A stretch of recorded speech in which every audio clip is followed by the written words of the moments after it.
brazen jewelry thieves strike in Oxon Hill. Good evening. This is CTV News. I'm Sonia Shrivastava. And I'm Makia Turner. Thank you for joining us. Well, bandits target a jewelry store in Oxon Hill and make off with $500,000 worth of goods. Take a look at the video from the crime scene. Police say the men allegedly broke in through the roof and lowered tools through that hole.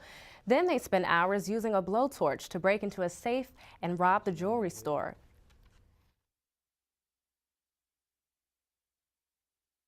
What we've found from our investigation is that this crew is very organized. They took a lot of time going in, a lot of time disabling the alarm, and they stole $500,000 of jewelry and wiped out a small business owner almost overnight.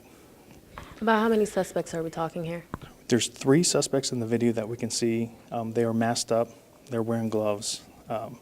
From our forensic standpoint, we didn't actually recover a lot of physical evidence.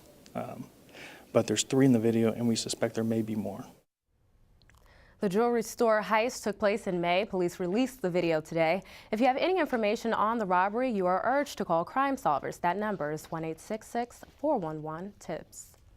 A man is in critical condition tonight following an armed robbery at his Glendale home. The home invasion happened around 12:15 a.m. in the 6900 block of 100th Avenue near Good Luck Road. Police say 2 men broke into the unidentified man's home and shot him during the robbery. A woman who lived with the victim was left unharmed. Police say 2 suspects fled on foot with handguns and that the victim may actually know them. The incident is under investigation. Anyone with information on this case is asked to call Crime Solvers at 1-866-411-TIPS.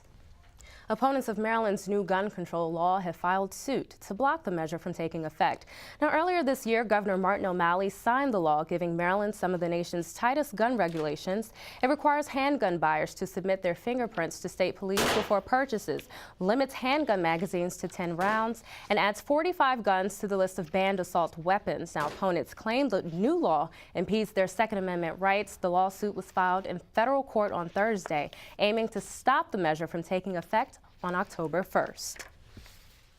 The bidding process continues, and officials from MGM Resorts are aiming to bolster their chances of winning a lucrative gaming license at National Harbor. You may recall earlier this week, the company presented a visual of what their resort will look like. Well, today MGM held 2 vendor sessions for businesses at the Camelot in Upper Marlboro. Just how to do business with MGM, the requirements, the insurance requirements, how to log into our website and register for both as a contractor or as a potential vendor once the casino resort becomes operational.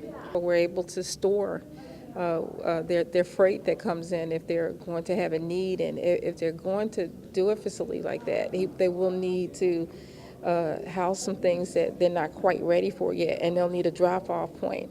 And so we're located right in Prince George's County. And more than 500 people attended this morning's session. MGM is competing with 2 other companies to bring a major casino resort development to Prince George's. And you're watching CTV News. I'm Sonia Shrivastava. And I'm Makia Turner. Coming